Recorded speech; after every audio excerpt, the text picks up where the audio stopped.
কিশোরগঞ্জে Bhairab railway থানার officer in charge Saeed আহমেদের বিরুদ্ধে অভিযানে উদ্ধার হওয়া গাঁজা বিক্রির অভিযোগ উঠেছে। দুইটি পৃথক অভিযানে উদ্ধার হওয়া 8 কেজি গাঁজাকে ঘিরে সৃষ্টি হয়েছে বিতর্ক। অভিযোগ তদন্তে ইতোমধ্যে কমিটি গঠন করেছে রেলওয়ে পুলিশ। ভৈরব থেকে কাউসার মাহমুদের প্রতিবেদন জানাচ্ছেন মুস্তফা কামাল তোহা। ভৈরবে অভিযানে উদ্ধার হওয়া গাঁজা যথাযথ প্রক্রিয়া অনুসরণ না করে গোপনে বিক্রি করার অভিযোগ উঠেছে রেলওয়ে থানার অফিসার ইনচার্জ সাইদ আহমেদের বিরুদ্ধে।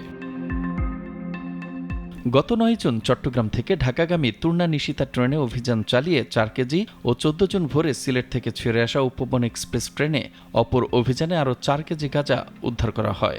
দুই অভিযানে নেতৃত্ব দেন যথাক্রমে কনস্টেবল সোহরাওয়ার্দী এবং এসআই আবু হানিফ মুন্সি। তবে উদ্ধার হওয়া মাদকদ্রব্য সংরক্ষণ ও আইনগত প্রক্রিয়া অনুসরণ নিয়ে উঠেছে প্রশ্ন। এই জিনিস উনি উদ্ধার করছে, উদ্ধার করে উনি দেখায় নাই। কনস্টেবল সোহরাওয়ার্দী ও এসআই বিএম আফজাল হোসেনের অভিযোগ, উদ্ধার হওয়া গাঁজার কোনো সিজার লিস্ট প্রস্তুত না করেই তা বিক্রি করা হয়েছে।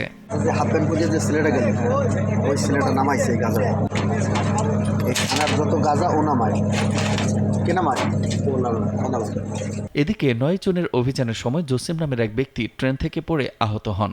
পরে ওসি সাইদ আহমেদ তাকে চিকিৎসার জন্য 5,000 টাকা দেন বলে জানা গেছে।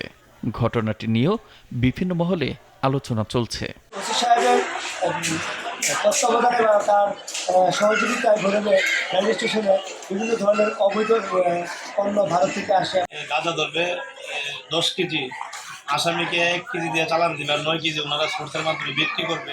স্থানীয়রা বলছেন, ভৈরব রেলওয়ে স্টেশন দীর্ঘদিন ধরেই ভারতীয় পণ্য ও মাদক পাচারের একটি গুরুত্বপূর্ণ রুট হিসেবে পরিচিত।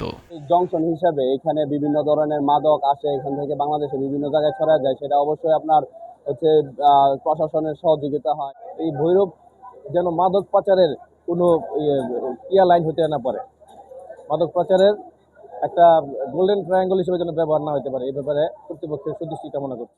অভিযোগ রয়েছে, এ বিষয়ে গণমাধ্যমকে বিভিন্ন সময় ভিন্ন ভিন্ন বক্তব্য দিয়েছেন ওসি সাইদ আহমেদ, জানিয়ে জনমনে প্রশ্ন তৈরি হয়েছে। অভিযান কার্যক্রম যদি হয় তখন আলফা আনসার সোর্স মানি হিসেবে কিছু টাকা দিচ্ছে, থেকে 200 টাকা তারে দেয়। সেদিন ও পড়ে গেছে, পড়ে যাওয়ার কারণে আমরা ভয় পেয়েছিলাম যে মারা যায় না, কোনো একটা মারাত্মক কিছু হয়। তখন আমি পার্সোনালি তাকে 500 টাকা দিয়েছি দ্রুত ট্রিটমেন্ট করার জন্য। গঠন হয়েছে তদন্ত কমিটি। অভিযোগের সত্যতা পেলেই নেওয়া হবে ব্যবস্থা, বলছে রেলওয়ে পুলিশ।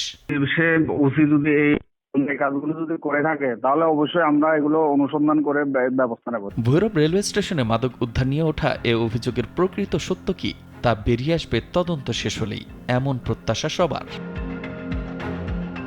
মুস্তফা কামাল তোহা, নাগরিক।